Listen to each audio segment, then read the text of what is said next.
Sebenarnya niat awalnya untuk nemenin kakak sih ya, karena dia juga lagi belajar untuk juga tes PNS. Cuman alhamdulillahnya waktu itu yang lulus saya gitu. Ngobrol sama dosen, apalagi dosen di Australia atau dosen di EA-nya kan sangat friendly gitu ya, nggak terlalu yang ada kaku-kaku kayak Pak, Bu atau apa. Oh nggak hierarki gimana gitu ya? Nggak ada hierarki, bisa kita ngobrol sama dosen mah kayak temen gitu kan. Kayak storm, tiba-tiba hujan, panas, atau tiba-tiba hujan batu es gitu. Wow. Iya, aku sempat ngalamin waktu itu. Di Tampo ya? Iya, kita lagi tiba-tiba tidur gitu, terus tiba-tiba bunyi peletok gitu kan. Kok hujan tapi kok kenceng banget gitu kan. Pas dilihat itu batu es gitu. Welcome, another level.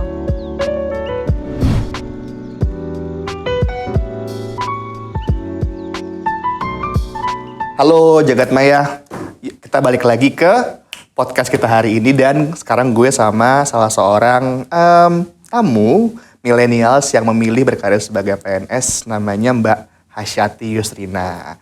Welcome Mbak Hasyati, kita manggilnya Mbak Hasyi ya? Hasyi aja. Hasyi ya, jangan Hasyi yang sebatang kara. Hasyi anak yang sebatang kara, pergi mencari ibunya. Oke, Mbak Hasyi, sebelum daripada aku yang kenalin diri dikit boleh nggak? Oke, kenalin, nama aku Hasyati Yusrina, biasa dipanggil Hasyi. Aku alumni ANU, kuliah Master of Public Policy di Crawford School of Public Policy.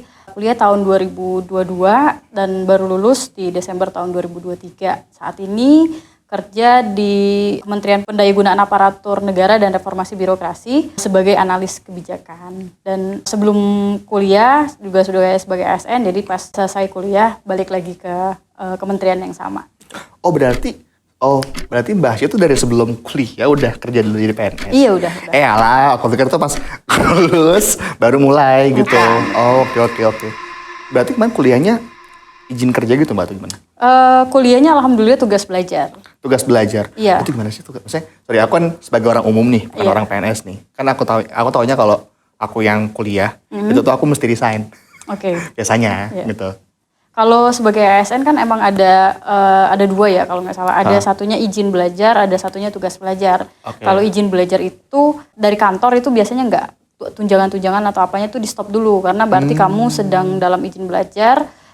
Jadi istilahnya sama kayak cuti gitu ya. Tapi kalau sebagai tugas belajar, jadi karena kamu ditugaskan dari kantor untuk belajar dan apa yang kamu pelajari harusnya nanti berkontribusi untuk pengembangan di kantor. Jadi kamu juga tetap ada tunjangan-tunjangan yang tetap melekat selama belajar. Jadi sebagai ASN gitu, tugas belajar itu menurut saya sangat worth it gitu ya, karena tetap digaji gitu kan. Bentar, tetap digaji, tapi Mbak beasiswa bukan sih? Iya beasiswa, aku beasiswa LPDP. LPDP, oke. Jadi LPDP ada stipend juga tuh tiap bulan ya? Tiap bulan ya? Berarti dapat tiap 3 bulan sih. Tiap 3 bulan, di awal gitu? Iya. Oke, nah tapi dapat stipend LPDP dan dapat gaji juga? Iya benar. Dapat hidupnya. Jadi lumayan bisa nabung. Lumayan bisa nabung. Lumayan banget. Iya. Tapi kalau sebelum kita ngomongin lebih lanjut soal si beasiswa, aku agak kepo sih soal beasiswanya ini sebenarnya. Karena kan I know LPDP, cuma I don't really know kalau dari PNS tuh bedanya apa sama orang-orang umum gitu loh untuk yang jalurnya. Cuma aku mau tahu aja sih, maksudnya kayak jujur aku nggak punya banyak teman PNS. Nah Mbak Hasyi kenapa memilih karir jadi PNS Mbak kalau boleh tahu? Kalau memilih karir sebagai ASN sebenarnya pertama-tama dari orang tua gitu ya. Karena mama dan ayah juga kerjanya ASN. Kalau mama itu sebagai guru, kalau ayah itu kerja di kantor pemerintahan gitu. Cuman mereka sih nggak pernah yang terlalu maksain jadi ASN gitu. Aku sebelumnya juga udah kerja di swasta di Palembang. Dan kebetulan di tempat aku kerja sebelumnya itu nggak terlalu banyak dukungan untuk kita pengembangan diri gitu. Nah waktu itu aku cari peluang-peluang lain dan alhamdulillah ada pembukaan ASN. Sebenarnya niat awalnya untuk nemenin kakak sih ya, karena dia juga lagi belajar untuk juga tes PNS. Cuman alhamdulillahnya waktu itu yang lulus saya gitu. Jadi agak hoki-hokian gitu. Jadi ya itu sih motivasinya juga karena saya benar-benar nyari gitu ya, gimana sih tempat kerja ASN yang menantang, nggak biasa-biasa aja. Nah itu kebetulan ketemunya di Kementerian Pan-RB, di Deputi Akuntabilitas Aparatur dan Pengawasan, terutama ngurusinnya reformasi birokrasi. Tapi kakaknya PNS juga sekarang atau enggak? Masih berusaha. Masih berusaha, oke. Iya, mohon doanya. Berarti masih di swasta, amin. Iya, iya. Di Jakarta juga berarti? Di Palembang. Oh, Mbak Hasyi orang Palembang ya? Iya, saya benar, orang benar. Palembang. Nah, tadi kan Mbak Hasyi bilang nyari ke lebih ke Kemenpan RB itu karena agak nggak konvensional nih posisinya. Ceritain dikit dong, ngapain aja? Ya sebenarnya di Kementerian Pan-RB kan sebagai analis kebijakan gitu ya. Tugasnya analis kebijakan sebenarnya lebih ke memberikan analisis atau masukan kepada pimpinan untuk pengambilan keputusan. Cuman di kedeputian aku itu kita mostly adalah melaksanakan kebijakan. Nah, ada 3 kebijakan utama. Di situ kebijakan tentang akuntabilitas aparatur. Ini sebenarnya kalau di swasta lebih ke kayak performance management, jadi manajemen kinerja gitu. Kita memastikan bahwa masing-masing instansi kementerian atau lembaga itu sebenarnya punya KPI-nya atau enggak, KPI-nya udah bagus atau enggak, terus gimana KPI itu di cascading gitu. Nah, itu untuk yang sakit gitu. Jadi kita mengevaluasi tiap kementerian, memberikan masukan kepada mereka gimana sih untuk menjalankan performance management ini. Terus ada kebijakan tentang reformasi birokrasi, itu juga kita memberikan masukan kepada kementerian lembaga termasuk pemerintah daerah juga gimana sih mereka tuh melakukan perubahan lah reform gitu terkait birokrasi karena birokrasi ini kan banyak banget keluhan gitu dari masyarakat bahwa terlalu berbelit-belit, terlalu kalau pelayanan publiknya tuh biasanya gak transparan, ada korupsi, ada calo dan lain-lain. Nah, kita sebenarnya dari kebijakan reformasi birokrasi juga terkait dengan yang kebijakan ketiga zona integritas itu mendorong adanya perubahan di kementerian lembaga gimana untuk memperbaiki kualitas pelayanan maupun kinerja mereka gitu. Oke, jadi sebenarnya itu kompleks juga ya dari Kompleks, mulai ya. kayak untuk ke lembaga pemerintahan yang lain dan juga kayak ngelihat dari masyarakat tuh feedbacknya kayak gimana soal berbagai macam pelayanan pemerintah. Benar. Jadi harus Oke. melihatnya dari isu yang hulu sama hilir. Jadi gimana sih isu-isu yang di masyarakat atau isu-isu di pemerintahan sendiri kayak gimana gitu. Dan di situ banyak banget kompleksitasnya sih ya. Jadi aku lihat sebenarnya mungkin banyak inovasi-inovasi dari ASN atau apa gitu. Nah, tapi kadang-kadang mungkin dari atasannya atau dari masyarakatnya kurang bisa gitu menerima inovasi ini terus dia hilang atau apa gitu. Jadi ini lebih ke mendorong terjadinya perubahan secara masif di pemerintahan gitu. Inovasinya tuh mesti yang bikin inovasi kayak orang-orang ASN-nya ini. Cuma kadang tuh masyarakatnya yang nggak gitu bisa terima atau enggak atas tuh berarti menteri ya dong. Ya bergantung levelnya ya. Oh, ya? Levelnya ada juga di pemerintah, level di pemerintah daerah atau di pemerintah pusat gitu. Karena kan sebenarnya di ASN itu ada banyak, menurut aku ada suatu dorongan yang besar untuk kita tuh bekerja kayak biasa aja gitu. Karena ya maksudnya nggak ada konsekuensi tertentu kalau kita nggak berkinerja ya. Kalau untuk paradigma lama ya, untuk paradigma lama. Nah ini kita berusaha berubah bahwa seharusnya ada paradigma kinerja. Jadi kalau pemerintah itu kamu harusnya deliver sesuatu gitu ke masyarakat sesuai dengan tugas fungsinya. Benar. Dan nggak boleh cara-cara biasa aja dong. Harus ada cara-cara yang out of the box atau hal-hal baru gitu. Karena masyarakat aja kan berkembang gitu. Jadi diharapkan ASN ataupun sebagai institusi juga mereka memberikan cara-cara baru untuk memberikan pelayanan yang lebih baik itu ke masyarakat. Tugas belajar tuh Mbak ngajuin atau emang ditunjuk? Ngajuin sih. Ngajuin. Ngajuin. Oh, ngajuin. Dan itu kalau untuk tugas belajar di beberapa kementerian agak di masing-masing institusi agak beda-beda sedikit ya, walaupun sebenarnya peraturannya kurang lebih sama. Cuman untuk kementerian-kementerian yang besar gitu kayak Kementerian Keuangan atau kementerian yang lain yang emang secara institusi besar atau secara banyak kantor-kantor vertikal di daerah ada persaingan gitu yang ketat untuk ASN ini untuk bisa dapat tugas belajar karena ada banyak gitu kan, karena semakin besar institusinya semakin besar yang minat gitu. Nah, benar-benar. biasanya di masing-masing institusi ini juga mereka ada ketentuan tertentu atau mereka ada tes-tes tertentu yang mereka wajibin untuk si ASN ini untuk bisa ngambil tugas belajar. Tapi itu case by case di masing-masing kementerian gitu. Kalau untuk saya, alhamdulillahnya nggak ada tes tertentu sih dan lumayan sangat terbuka gitu untuk semua ASN untuk mengambil tugas belajar. Kalau di case saya, di kementerian saya ya. Gue masuk ke PNPan RW aja. Boleh, tugas belajar. Boleh. Tugas belajar. Nah, ya. Berarti ngajuin tugas belajar dulu baru seleksi beasiswa itu semua kah atau setelah seleksi baru? Itu lumayan paralel ya. Karena kan Oke. untuk daftar FPDP untuk ASN itu kita diharuskan ada surat gitu ya. Surat rekomendasi dari atasan kita sama surat rekomendasi dari Kepala Biro SDM. Oke. Nah, jadi orang-orang yang udah termasuk dalam surat dari Kepala Biro SDM ini berarti direkomendasiin ke PDP, untuk tugas belajar gitu. Jadi kalau nanti lolos sudah bisa diakuin sebagai pegawai yang sedang melakukan tugas belajar gitu. Nah, terus pas sudah nyampe Canberra, baru stay di kampus atau di Aku luar? tinggalnya di off campus terus ya. Oke. Jadi waktu untuk 5 bulan pertama aku tinggal di tempat salah satu diaspora Indonesia yang ada di sana. Hah? Kalau tahu rumahnya Pak Yama gitu, itu dulu juga. Itu rumah legend gak sih? Iya itu Rumah legend Pak Yama. Legend sih. Iya, Jadi iya, rumah Pak iya, Yama iya. itu kan dulu waktu Nagita Slavina kuliah di ANU kan dia sempat tinggal di tempatnya Pak Yama gitu. Oh iya. Nah, aku dapat di tempat Pak Yama tuh waktu itu. Jadi sekitar 5 bulan di sana di The Alliance. Terus ada tawaran rumah. Rumah ini sebenarnya rumah dari teman-teman Indonesia juga. Rumah salah satu senior PhD yang udah mau selesai kuliahnya. Nah, dia nawarin ada yang mau take over rumahku nggak gitu. Ini rumahnya lumayan nih, bla bla bla gitu. Terus aku ngajak teman-teman aku yang lain tuh yang sesama beasiswa juga, sesama dari Indonesia, mau nggak kita take over aja rumahnya, kita sewa nih bertiga Take over gitu, kayak rame-rame. gejajah coy. Take over aja rumahnya. Iya, gitu. Gejajah. Iya. Karena kan kalau di rumah agak lebih ini ya, Luas. gitu Yes. kan. Kita Berapa mau kamar itu, Mbak? berkarya. Itu 3 kamar. Pak Yamanya nggak tinggal situ? Enggak dong. Oh enggak, oh, oke. Enggak, itu Iya. itu terpisah gitu kan. Jadi Iya, kan iya. selesai di Pak Yama, aku sama teman-temanku bertiga kita sewa rumah. Oke, Di oke. daerah Oke. Cook Aranda gitu. Dari kampus berapa jauh sih Kuk? Sebenarnya Cook itu ini ya, deket banget ke kampus. Sebenarnya kalau bawa mobil itu cuma 10 menit. Ah, right. Iya, tapi Iya sih. karena harus ngikutin public transport ya, dan itu busnya agak tricky.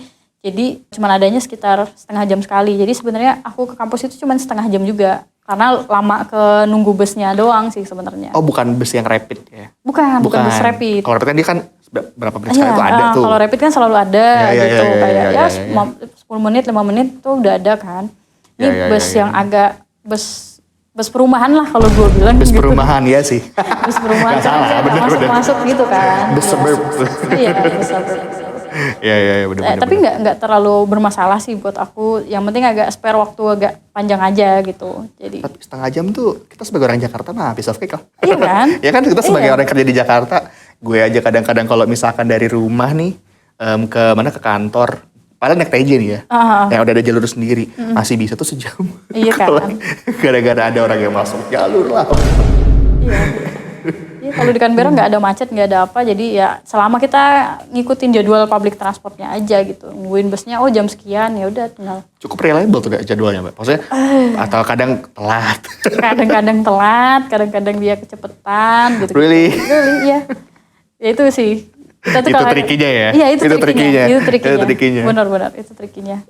Bahkan analis kebijakan. Terus belajar public policy nih, kebijakan publik. Itu relate banget sama kerjaan atau sebenarnya nggak relate amat sih apa yang dipelajarin di ANU sama kerjaan? Somehow sebenarnya kalau untuk case aku ya, nggak relate 100%. Cuman karena yang dipelajari di ANU untuk kebijakan publik itu kan agak luas gitu ya. Luas banget. Tapi sesuai sama spesialisasi kamu mau ngambil spesialisasi apa gitu.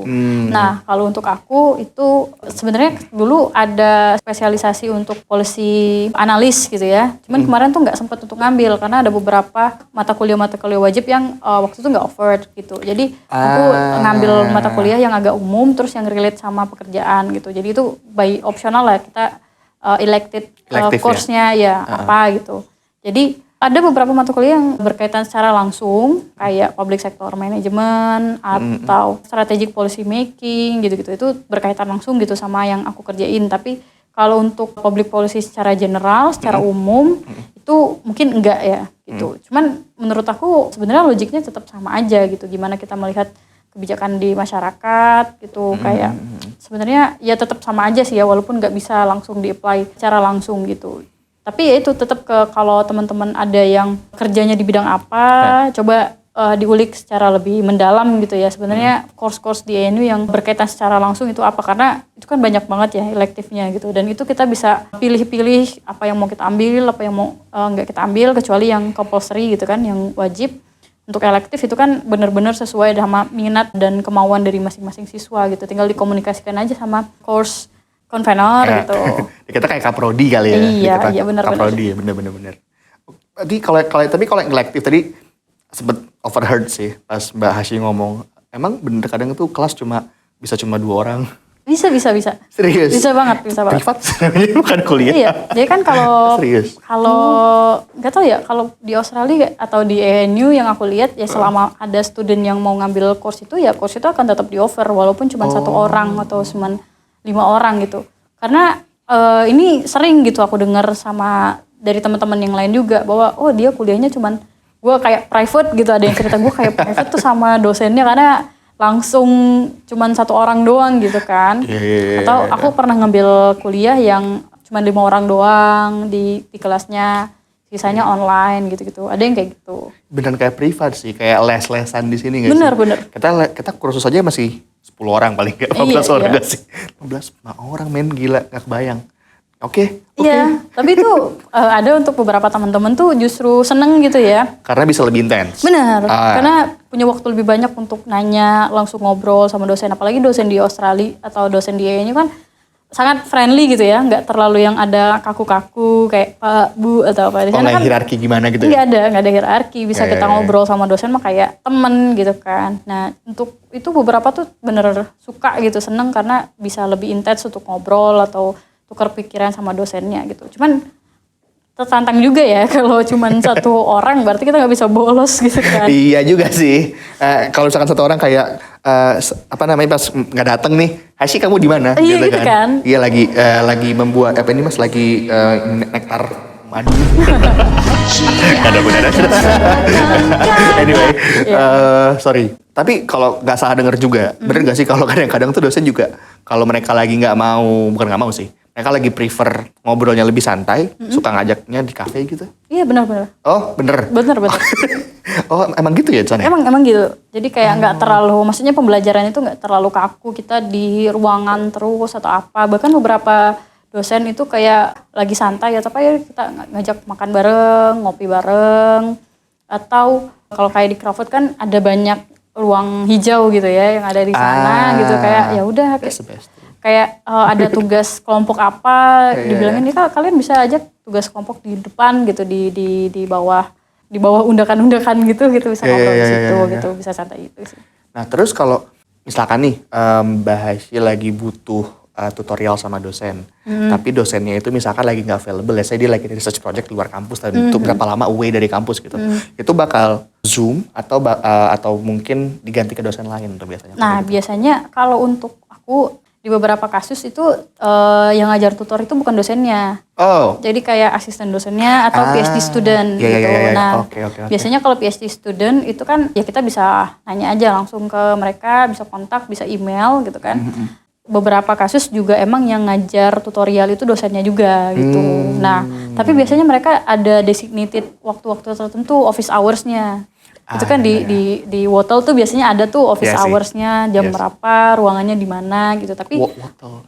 Apa? Wotel itu apa? Wotel itu learning management systemnya di ANU. Jadi untuk semua mata kuliah itu ada di Wotel, tugas-tugas apa ada di Wotel, dosennya siapa, fotonya, nomor teleponnya gitu-gitu biasanya itu ada di Wotel semua lah gitu. Jadi teman-teman yang masuk ke ini pasti nanti tahu lah Wotel itu kayak gimana. Dosen biasanya kayak gitu. Jadi ada office hours yang bisa kita gunakan untuk ngobrol sama dia. Misalnya kita tugas apa nih nggak ngerti gitu.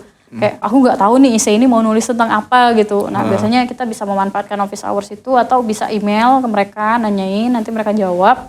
Atau kalau emang minta waktu ketemu, kalau mereka di luar lagi ada research project di luar, mereka akan ngasih opsi buat Zoom gitu-gitu. Bisa juga sama tutornya, nanti diarahin ke tutornya gitu. Bergantung case by case. Aku pernah juga Zoom sama dosen itu lagi, karena itu waktu agak libur sih ya. Jadi dia lagi posisinya lagi di Paris atau dia lagi di mana gitu. Selama dia berkenan gitu, biasanya mereka masih ngasih waktu untuk kita bimbingan gitu. Time zone-nya tapi lumayan loh, kayak Paris, iya makanya Australian. Kan. Iya waktu itu sempat kayak susah banget nyari waktu yang tepat gitu karena dia di Paris dia baru bangun tidur, di sini udah sore, udah malam gitu. Iya benar. Sebenarnya seberapa demanding sih Mbak kalau kuliah di ini tuh? Serius, aku nanya sih itu kayak apalagi Crawford nih ya, yang kita tahu kayak agak lumayan banyak yang masuk ke sana juga gitu loh. Kalau seberapa demanding menurut aku ya bergantung dari masing-masing ya. Ya kalau buat aku sendiri ya lumayan demanding, tapi selama kita masih bisa ngikutin pembelajaran itu oke-oke aja gitu. Ya aku juga tahu bahwa beberapa teman-teman struggle gitu. Cuman kalau di ENU untuk semua bantuan itu ada gitu. Jadi kalau kamu struggle secara akademik, kamu bisa menghubungin academic advisor. Ada kalau di Crawford biasanya ada Mark, ada Tui yang bisa diajakin ngobrol. Jadi dan kalau sama Mark sama Tui itu kita bisa sambil ngobrol, bahkan kalau kita belum ada ide apapun gitu. Jadi kayak ada tugas apa, kita belum ada tahu sama sekali mau nulis apa, tinggal ngobrol aja, booking waktu ke Mark and Tui, nanti mereka ngasih. Iya. Nama dosennya tuh ya? Nama bukan dosen sih ya, mereka kayak academic advisor gitu. Oke. Mark Iya. and Tui. Dan atau biasanya sebelum tugas itu ada sesi academic advisor itu ngasih tahu, oh ini tugasnya ini tentang ini, kalian harus nulis tentang ini, strukturnya kayak gimana, gaya penulisannya kayak gimana, atau ekspektasi dosennya kayak gimana. Jadi menurut aku walaupun sangat demanding, NU itu sangat fair gitu, sangat fair bahwa kayak gimana sih yang mereka mau gitu. Nah, kalau untuk kasusnya di aku, di Crawford itu hampir seluruh tugas, terutama tugas-tugas besar yang biasanya ada di akhir semester, itu pasti ada sesi academic advisor-nya. Jadi mereka akan datang ke kelas, menjelaskan tugasnya itu, apa sih yang diminta untuk dikerjakan. Kalau mostly kan IC ya, struktur IC-nya kayak gimana, persiapan apa yang harus dilakuin, resource-nya dari mana aja gitu. Jadi walaupun mereka demanding, ada banyak resource yang available, dan walaupun misal teman-teman struggle juga kan ada banyak bantuan mental health juga dari kampus gitu. Oh, bantuan kayak gimana Mbak? Bantuan untuk konseling gitu-gitu. Oke. Iya. Oh, ada juga ya. Jadi sama diperhatiin ya. Jadi bukan kalau orang misalkan stres bukan dibilang kamu kurang ibadah gitu. Enggak dong. Enggak gitu. Kayaknya ada gitu di mana gitu aku lupa. Iya. Di mana gitu aku lupa sih. Gitu ya. Ya kayaknya kayak itu Palu atau di mana gitu aku lupa deh. Itulah pokoknya. Nah, anyway, sorry. Cukup soal kuliahnya. Kayaknya aku dengernya kayak oke, seru tapi pusing juga ya kalau ngomongin kuliah doang. Iya dong. Apa? Di luar kuliah Mbak ngapain sih kalau gitu? Ada banyak sih ya. Jadi kayak karena Pasti sempet tuh banyak. sempet banget sih menurut Serius? aku. Bahkan aku ngerasa aku nggak terlalu seaktif teman-teman yang lain gitu. Oh iya? Iya. Jadi bahkan di kampus sendiri kan ada kegiatan-kegiatan ekstrakurikuler kayak sport itu kan, NU Sport itu kan selalu ada klub-klubnya, kamu Oh suka iya, benar. volley, kamu bisa main volley, kamu suka basket, kamu bisa main basket, badminton dan lain-lain itu ada semua klubnya di kampus. Atau klub-klub yang di luar itu yang mengenai interest gitu juga ada gitu. Nah, tapi kalau aku sendiri, aku aktifnya di PPIA, jadi Persatuan Pelajar Indonesia Australia yang cabang di ENU. Jadi aku sempat jadi presiden di PPIA selama 1 tahun. Jadi kesibukannya di situ tuh, jadi nge-organize kegiatan-kegiatan kemahasiswaan gitu ya, bantuan-bantuan akademik non akademik untuk teman-teman yang ada di ENU. Jadi kalau di ENU sendiri menurut saya ya, kekeluargaan itu sangat erat gitu ya sama teman-teman. Jadi bisa kita tuh kenal semua student yang ada di sana gitu, karena ada banyak kegiatan-kegiatan ngumpul-ngumpul gitu untuk. Jadi walaupun dibilang Canberra itu boring gitu ya, jadi jangan sampai kita juga bikin jadi boring gitu. Tapi kita boring gitu ya Mbak? Enggak sih menurut aku ya. Oh ya? Iya. Karena kan nggak tahu ya, kalau kan selama ini kalau orang ngomong ke aku kayak sepi, kebanyakan kanguru kayak gitu kan ya. Cuma kalau ekspektasinya Canberra itu kayak kota besar, bukan kayak Jakarta, mungkin jadi boring gitu ya. Karena kan kalau kita di Jakarta kayak kita bingung-bingung apa, kita bisa ke mall atau apa. Di Canberra ada sih mall, cuman kan sangat terbatas gitu. Cuman menurut aku kita bisa melihat sisi lain gitu di Canberra, karena Canberra itu alamnya masih sangat bagus, ruang-ruang hijaunya masih banyak gitu. Jadi ada banyak hal yang bisa dilakuin. Jadi kayak teman-teman itu bikin klub lari, ada hiking club juga gitu. Jadi Sabtu Minggu ya teman-teman bisa tetap berkegiatan gitu. Oke, dan tadi kan Mbak Hasyu sempat mention juga tuh suka ada bantuan-bantuan ke teman-teman mahasiswa. Itu mahasiswa Indonesia specifically atau yang lain-lain juga? Sebenarnya nggak khusus untuk mahasiswa Indonesia. Cuman bantuannya mostly dari kampus ya. Karena emang iya. Bantuan apa tuh? Bantuan dana sebenarnya. Oh, iya. Oke. Jadi kan kayak ya sama kayak kampus-kampus di Indo, bahwa setiap UMKM itu ada dananya gitu, dana kemahasiswaannya. Budgetnya lah ya. Budgetnya ya. Jadi selama perhimpunan pelajar ini terdaftar di kampus, mereka itu punya slot budget gitu yang bisa dimanfaatin untuk kegiatan-kegiatan kemahasiswaan. Jadi ya tinggal kita melakukan kegiatannya sekreatif mungkin aja gitu untuk bikin kegiatan yang untuk kemahasiswaan biar kita nggak boring-boring banget, kita banyak ngobrol, banyak ngumpul sama teman-teman, banyak tukar pikiran. Itu bisa pakai dana-dana dari kampus. Berarti nanti ada accountability report gitu lah ya di akhir tahun lah ya. Oh, oke. Dan kalau nggak salah pernah ada kayak ini, bantuan kayak semacam snack atau makanan gitu pas lagi masa-masa uji exam atau apa gitu. Iya. Ya? Oke. Buat hemat budget loh. Iya. Jadi kan karena kalau exam week itu kan kita kalau udah masuk library itu muka orang tuh pada ketekuk semua, pada stres semua. Beneran. Kalau exam week coba aja masuk Cifli atau Menzies atau apa, kita ngelihat muka orang tuh nggak ada yang senyum karena udah mulai tekanannya tinggi gitu kan. Iya sih, lagi exam. Gitu, nggak bisa diajak ngobrol, senggol bacok semua. Senggol bacok semua ya, mau cowok mau cewek mau lagi period mau enggak senggol bacok pokoknya. Bahkan untuk library kan bisa buka sampai tengah malam gitu kan. Nah itu kan. As long as ada akses card ya. Iya. Terus ya itu kita dari PPI kita bikin kegiatan apa tuh biar teman-teman bisa agak sedikit slow gitu-gitu kan. Biar ya tugasnya tetap diselesaikan, examnya tetap ini, cuman agak stresnya dikurangin gitu kan. Karena kalau dipikirin terus-menerus kan stres banget gitu kan. Ibadah mah kalau stres banget. Iya ibadah juga. Bener, tapi ibadah juga. Cuman ya kita waktu itu menjalankan program itu exam snack, exam pack sih waktu itu namanya. Exam pack. Iya, exam supaya pack. paling enggak mereka terhibur. Ada. Paling enggak ada kopi saset. Gratis. Tapi kopi saset tahu sih enak loh. Iya, kopi saset. Sumpah aku tuh paling suka kopi. Nah, seperti merek. Kalau di endorse gue seperti merek nih. Tapi enak sih kopi sasetnya parah. Emang kopi-kopi Australia emang enak ya. Sih. Mbak Hasyi sempat ini ya aktif lari apa namanya? Canberra Runners. Iya. Itu berarti anak-anak ENU, nggak anak ENU aja kan ya, dari kampus lain juga. Kayak dari UC gitu-gitu. Iya. Oke. Canberra Runners ini sebenarnya udah berdiri lama ya, sebelum aku di ENU. Jadi aku lupa tahun berapa. Jadi sebenarnya Canberra Runners itu udah berjalan di alumni sebelumnya. Tapi kalau Canberra Runners bukan cuma buat mahasiswa aja kan, harusnya buat yang lain juga. Berarti anak sekolah juga, anak-anak SMA gitu. Benar. Biasanya dari member juga ada keluarganya gitu yang ikut gitu. Iya. Even yang kayak bawa family gitu boleh, kan. Boleh. Jadi walaupun judulnya running ada juga yang jalan. Gak apa-apa. Iya sih. Gak apa-apa yang penting kita beraktivitas di luar gitu kan. Iya sih. Tapi kalau outdoor activity di Canberra so far, maksudnya kayak aku belum kebayang sih karena belum pernah nyoba gitu. Itu kalau lari tuh di area mana sih, Mbak? Apakah ada kayak tempat kayak GBK gitu atau emang ya udah lari aja gitu? Sebenarnya bisa di mana aja sih ya. Oh, gitu. Cuman karena di Canberra itu ada trek-treknya yang jelas. Okay. Bahkan kalau untuk sepedaan itu ada banyak treknya yang bisa besar banget gitu kan, bisa sampai berkilo-kilo gitu teman-teman yang lari. Aku suka nih kalau sepedaan. Iya. ada treknya sendiri gitu ya, jadi bisa dari ada treknya sendiri. Bahkan kalau lari juga biasanya bisa di trek-trek sepeda gitu. Oke. Tapi prinsipnya kalau di Canberra itu kan karena banyak taman ya, hampir setiap suburb itu kan ada tamannya sendiri. Nah, biasanya bisa lari di taman-taman itu gitu, yang kita biasa kerjain gitu. Atau lari di pinggir-pinggir jalan juga nggak apa-apa selama bukan yang di jalan utama gitu. Bukan di tengah jalan ya, di Iya, mobil gitu kan. Itu sih tinggal nunggu di honking ya. Hey, keluarlah kata-katanya.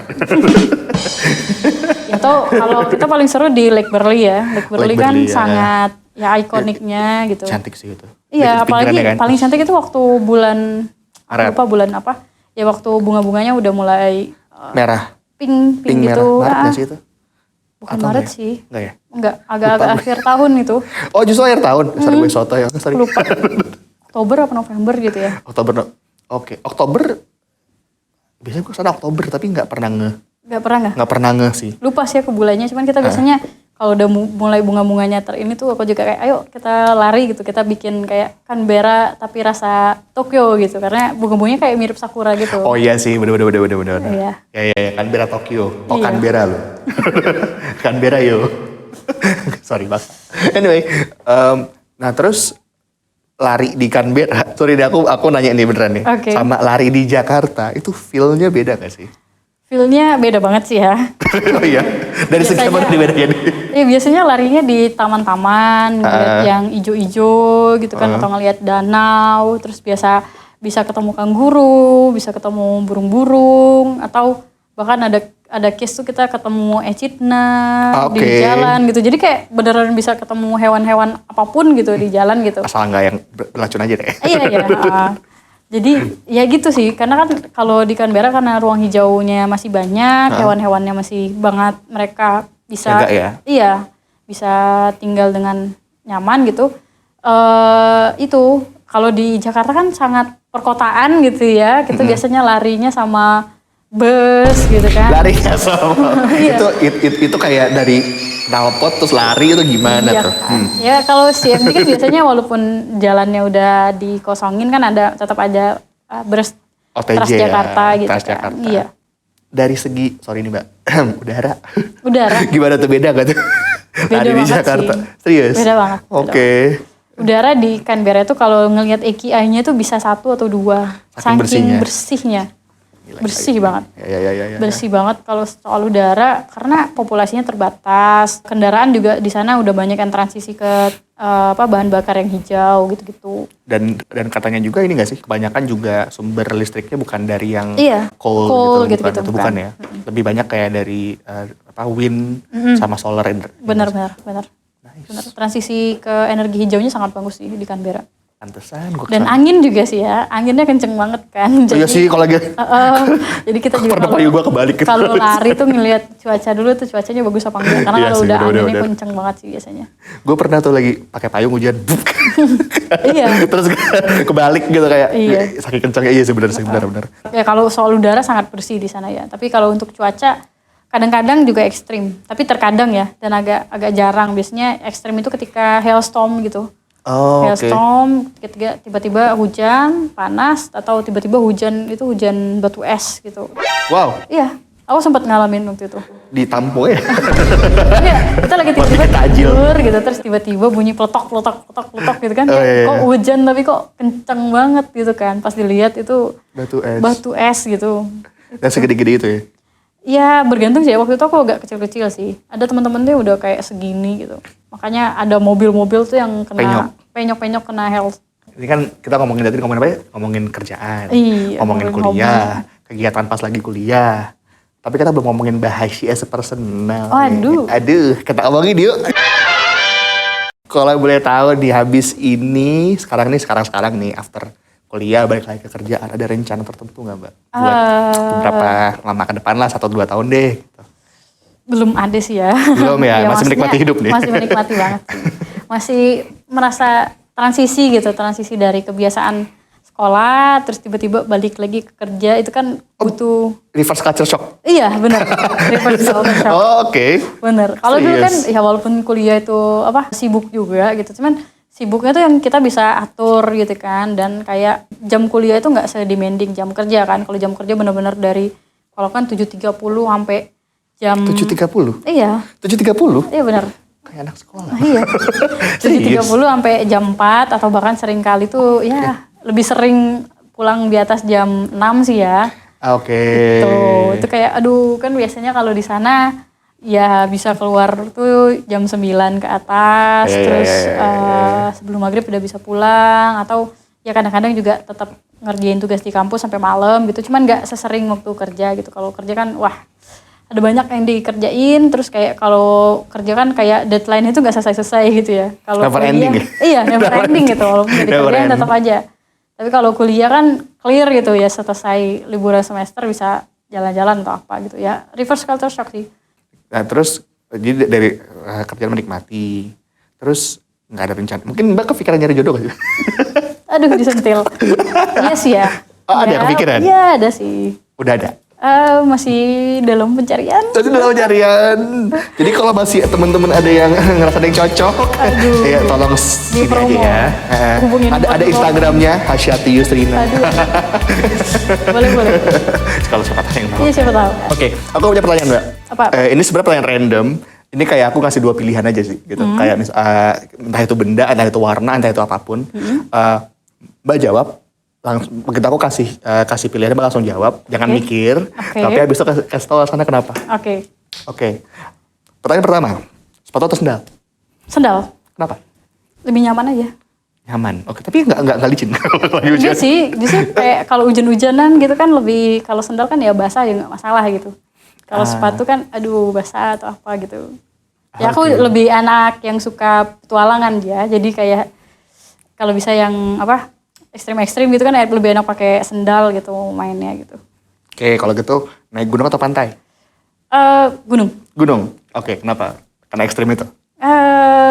Lebih rewarding karena kan kalau gunung kan ada effort dulu harus naik atau apa gitu. Heeh. Kalau pantai kan ya biasanya naik mobil terus tiba-tiba udah nyampe gitu. Tapi effort juga loh Mbak, panas-panasan. Iya panasnya sih ya, panasnya sih. Panas. Kecuali kalau mungkin di Eropa, Iya, dingin bener, pantai. bener. Iya. Oke, next question lagi. Apa nih? Biru atau coklat? Coklat. Why? Sebenarnya bukan coklat ya, agak beige gitu karena itu kayak warna aku aja kayak celana yang gini gitu. Jadi kayak lebih suka aja warnanya. Aku tadi mikir itu cara PNS loh. Enggak ya, Bukan enggak sih. Yang PNS lebih tua sih. Iya, Iya kan lebih sih? tua, iya. Lebih tua, iya. Aduh. S3 atau kerja gitu aja deh.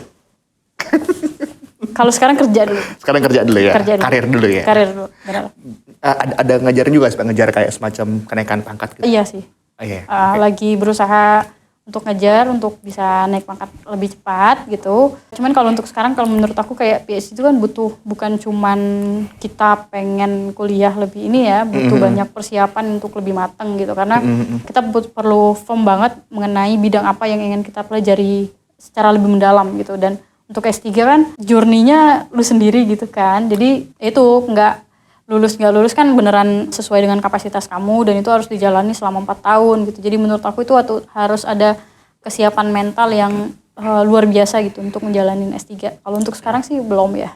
Oke. Jadi harus memperdalam dulu, memperbanyak dulu pengalaman kerja, nanti baru ketika udah kayak kayaknya udah siap nih baru mungkin S3. Sendiri atau berdua? Berdua dong. Oh iya, Iya oke. dong. Oke. Berdua dong. Berdua.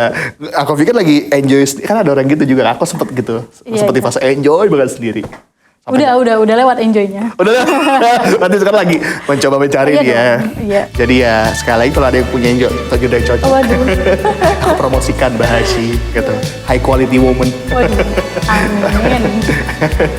Alumni kampus top luar negeri, PNS di Kemenpan RI terus. Bukan biro jodoh. Iya nih. Oke, Bahashi, thank you banget loh waktunya gitu. Hopefully kerjaan lancar terus. Iya. Semoga kalau Terima ada kasih. rencana-rencana mau itu rencana buat apa pribadi ataupun karir ataupun studi Ya. lancar juga Iya. gitu. Buat teman-teman, thank you yang udah nyaksiin and see you again di next episode. Bye. Bye-bye.